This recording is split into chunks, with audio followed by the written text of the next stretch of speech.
okuvaako side z'empigi oba gye bayita Mawokota noosi omukulu omubaka waayo omukulu gwe bayita Dr. HILDERMAN olunaku olwajjo yasobodde okuba ate ng'ayingira bannabitone abavaako side zo Mawokota oba mu mpigi yonna yabakoledde studio empya. Studio nawe yagituumye bagiyita WOKOTA STUDIO. Dr. HILDERMAN yasobodde okuba ate ng'akireeta akayimba akamuleeta bakayita mazongoto abakajjukira 26 kasobola okuba ate nga kamuleeta agamba nti ensonga ezasobodde okuba ate nga zimukozesa studio eno nga bw'omanyi nti omukulu ono endonga asobodde okuba ate nga agikubidde ddala okuva mu myaka egyo okuva 25 yasobola okuba ate nga akitandika paka akadde kano.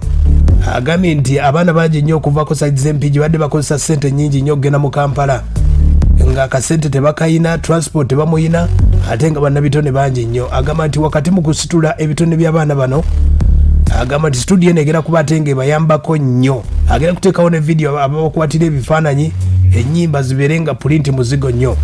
Omukulu HILDERMAN yasobodde okuba ate nga ategeeza agamba nti mwezi gwa Novemba wegenda okuba ate nga eggulwawo omukulu mazongo tondooza akalulu ka 26 akatandiseeko ate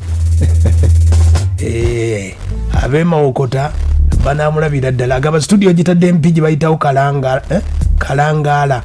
kalangala side zaawo mu mpigi gyevuddeko omukulu nabaddeko naye bill gyayisaawo bagiyita corporate bill and neighboring rates ez'okuba ate ng'eyamba abayimbi ab'enjawulo ku corporate wadde nga abayimbi bannyo tebajogeddeeko naye ng'omukulu mu parliament yagiteekayo era nga bill eno omukulu nalabako omukyala Rachel Magolo yagisekendi nga waliwo omukulu ow'abakozi bamuyita Abudu Byakatonda yasobola okuba ate nga asikendinga bill eno n'ategeeza nti abayimbi bannyo abasobodde okuba ate nga bakola ebyafaayo mu ggwanga Uganda bill eno webezze esobola okuba ate nga eyamba.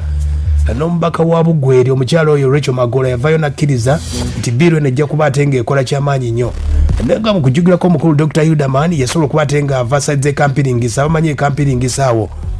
Dr. HILDERMAN yasobola okuba ate nga asomera primary yonna agamba nti primary gisomera eyo yasoma talina ngatto wadde n'akamu yaviiraawo kwe kuyingira esobola yita St. Joseph Kakindu bwe yavaayo mu senior 2 neyegatta ku St. Kalemba SS Nazigo bwe yavaawo neyegatta ku Mitiana SS nasobola okuba ate nga akitambuza kuyingira mu Makerere yasobola okuba ate nga asoma MODD ku government yasobola okuba ate nga emuweerera awo ne yamitingira Bobi Wine n'omukulu Silver Kyagulanyi agamba nti endongo okugiyingira abasajja beegomba Bobi Wine ne Silver Kyagulanyi era nga studio eno yagikoze okuba ate nga bazzaamu amaanyi abaana bannampigi bannamawokota bonna era ng'oba ozaalibwa Mawokota omukulu HILDERMAN yabakoledde studio sinnamanya nti yabwereere naye nga ndowooza mujja kuwaayo akasente mulaba mwagala ziri eza bebekulu yagamba studio ya mutwalo akadde kano ngenda ginoonyerezaako tulabe naye ng'omukulu Dr. HILDERMAN studio gye bagiyita WOKOTA z'ensonga ezo bwe zatambudde mpola